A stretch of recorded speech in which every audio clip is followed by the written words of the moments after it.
بسم اللہ الرحمن الرحیم۔ خاندان عصمت و طہارت جب 40 کے روز کربلا پہنچے تو سب نے اپنے پیاروں کا جی بھر کے ماتم کیا، اور جب تک وہاں سے روانہ نہ ہوئے ہر ایک نے عزاداری امام مظلوم برپا کی، اس لیے کہ جب 11 محرم کو ان بیویوں کو پابند رسن کر کے لے جایا جا رہا تھا تو ان کو رونے اور ماتم کرنے کی اجازت نہیں تھی، اس لیے یہ حسرت دل میں باقی رہی، اور اب مکمل آزادی تھی اور کسی بھی قسم کی روک ٹوک نہیں تھی، لہذا جس کا جتنا بھی جی چاہا اس نے اپنے اپنے عزیز کا ماتم کیا، اور تمام بیبیوں نے ایسا ماتم کیا اور ایسی عزاداری برپا کی کہ جس سے جگر پاش پاش ہو جاتا تھا، اور یہ سلسلہ اسی طرح 3 روز تک جاری رہا۔ چنانچہ جب اسی عالم میں 3 روز گزر گئے اور امام سجاد علیہ السلام نے دیکھا کہ اگر قبور کے اطراف میں اسی طرح ماتم اور عزاداری کا سلسلہ باقی رہا تو ممکن ہے کہ مستورات میں سے کوئی بھی زندہ نہ بچے، اور ممکن ہے کہ ماتم کر کے یہ عورتیں اور بچے خود کو ختم کر لے، لہذا امام سجاد علیہ السلام نے حکم دیا کہ مدینہ روانہ ہونے کے لیے آمادہ ہو جائیں۔ بس امام علیہ السلام کا حکم ملنا تھا کہ سارا کارواں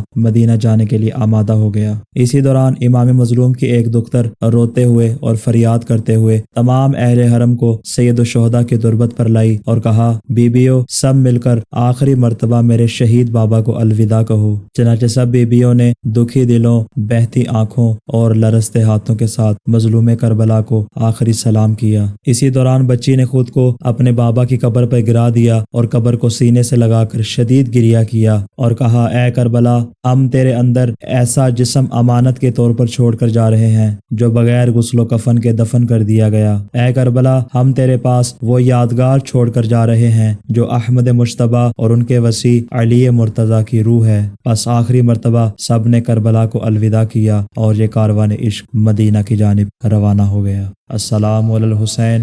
وعلی علی ابن الحسین وعلی اولاد الحسین وعلی اصحاب الحسین۔